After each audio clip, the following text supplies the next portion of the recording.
नमस्कार विद्यार्थी मित्रांनो, आज आपण इयत्ता तिसरी मराठी या पाठ्यपुस्तकातील पाठ क्रमांक 11 स्वच्छतेचे प्रसारक संत गाडगेबाबा हा पाठ बघणार आहोत. या पाठांतर्गत आपण महापुरुष जे आहेत गाडगेबाबा, संत गाडगेबाबा यांच्या जीवनाविषयी माहिती जाणून घेणार आहोत.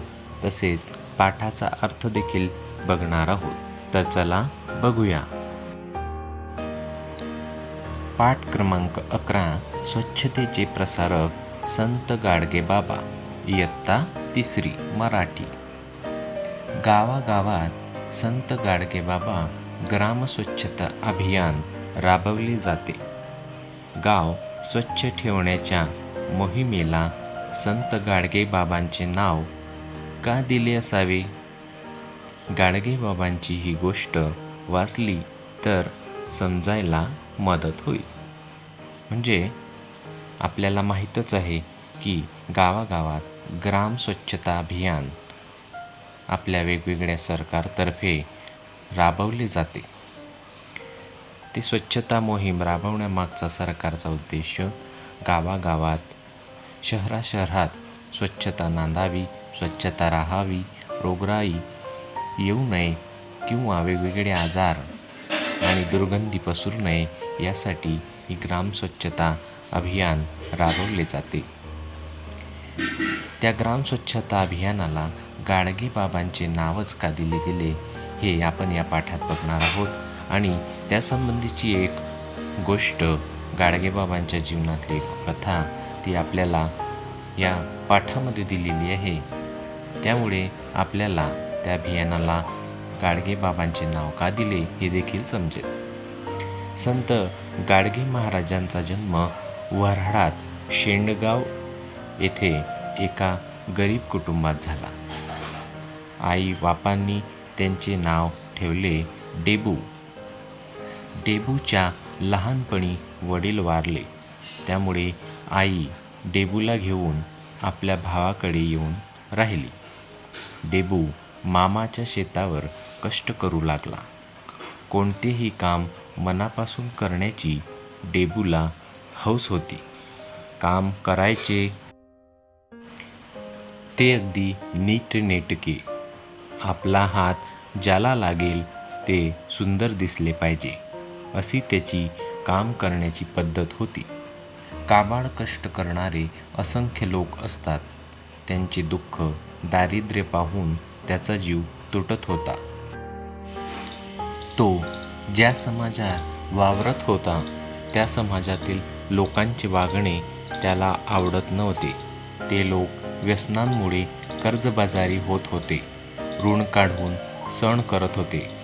रोगराई झाली तर औषध न घेता देवाला नवस करत होते.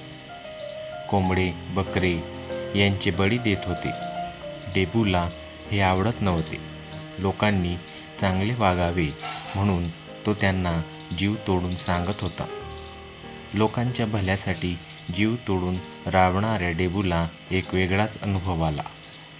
4 चांगल्या गोष्टी सांगितल्या तरी आपले कुणी ऐकत नाही. आपल्या शब्दाला वजन नाही. आई आपल्याला आपल्यासाठी राबते, कष्टते म्हणून आपण तिचे ऐकतो. गाडगे महाराज यांनी मनाशी ठरवले की मी इतके कष्ट करीन की मी न बोलताही लोक माझे ऐकतील, त्यांच्यात सुधारणा होईल. वयाच्या 29व्या वर्षी गाडगेबाबांनी घरदाराचा, सगळ्या सोयऱ्यांचा त्याग केला. सगळी माणसे हे आपले सगळे सोयरे, सगळे विश्व हे आपले घर असे मानून ते वावरू लागले. गावोगाव भजन कीर्तन करत ते फिरू लागले. समाजात लोकांमध्ये जे दोष दिसत ते जणू आपलेच आहेत, त्याबद्दल आपण दंड भोगला पाहिजे अशी त्यांची भावना होती. बाबा कसे दिसत? डोक्यावर शुभ्र चांदीच्या रंगाचे केस, पिंगट डोळे, गोरा रंग, अंगात फाटका पण स्वच्छ सदरा, जाडजूड धिप्पाड देह, नेसायला एक लुंगी, एका पायात कापडाचा बूट तर दुसरा पाय अनवाणी, हातात एक काठी आणि एक गाडगे, हात सदा नमस्कारासाठी जोडलेले. पण दुसरा कोणी पाय धरू लागला की ते पसार होत. त्यांच्याजवळ सतत गाडगे असायचे म्हणून लोक त्यांना गाडगे महाराज म्हणत. घर सोडल्यानंतर कधी कुणाच्या घरी ते जेवले नाहीत. भिक्षा मागायची अन गाडग्यात जे पडेल ते खायचे. त्यांनी कधी धड कपडे वापरले नाहीत. चिंध्या घातल्या, पांघरल्या. झोपायला फक्त एक तरड किंवा घोंगडी, उशाला हाताची घडी. कोणाकडे भीक मागायला जावे तर त्याला म्हणावे, तू तर चांगला धडधाकट आहेस, माझ्या घरची लाकडे फोडून दे, मग देतो तुला भाकर. बाबांनी म्हणावे, त्या कुऱ्हाड हाती आली की घणाघण ढलप्या पाडून घाम गाडावा. मालकाने भाकर आणायला घरात जावे तोवर बाबांनी कुऱ्हाड घेऊन पसार व्हावे. बाबांचा पत्ताच लागायचा नाही. तहान भुकेची पर्वा कोण करतो. भजन कीर्तन उपदेश हाच त्यांचा ध्यास.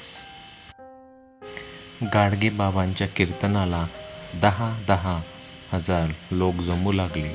त्यांच्या पायावर डोकी ठेवायला लोकांची धिम्मड उडू लागली. ते कुणाला पाया पडू देत नसत. कीर्तन संपले रे संपले की आरतीच्या अगोदर गर्दीतून पळ काढून निघून जात. लोकांनी सद्गुण शिकावे, माझ्या पाया पडून उपयोग नाही, असे त्यांचे म्हणणे असे. कीर्तनात ते सांगायचे काय? कळवळून ते म्हणायचे, बाबांनो, आपणच आपले भले केले पाहिजे. माझ्या लेकरांनो, अरे देव आपल्यातच आहे, त्याला जाग करा. हा उपदेश करत गावेच्या गावे, शहरेच्या शहरे गाडगे बाबांनी पायाखाली घातली. बाबांचा एक नियम होता, तो त्यांनी अखेरपर्यंत पाडला. ज्या गावी, ज्या वस्तीत ते जात तेथे खराटे, फावडी, घमेली मागवत. मग सर्व गाव झाडून स्वच्छ होई. या गर्दीत कोणी पाया पडायला आला की एक तडाखा देऊन बाबा म्हणत, तुम्ही स्वतः तर काम करत नाही आणि दुसरा करतो तर असे आडवे येऊन पडता, व्हा बाजूला. बघा हे गाव कसं साजरं गोरं दिसतं आता. तुम्ही पंढरपूर पाहिले आहे का? नाशिक बघितले आहे का? आणि देहू आणि आळंदी, महाराष्ट्रातल्या अशा कुठल्याही तीर्थक्षेत्री किंवा शहरी तुम्ही गेलात तर तुम्हाला दिसेल की बाबांनी स्वतः राबून, कष्टून, मदत मागून धर्मशाळा बांधल्या.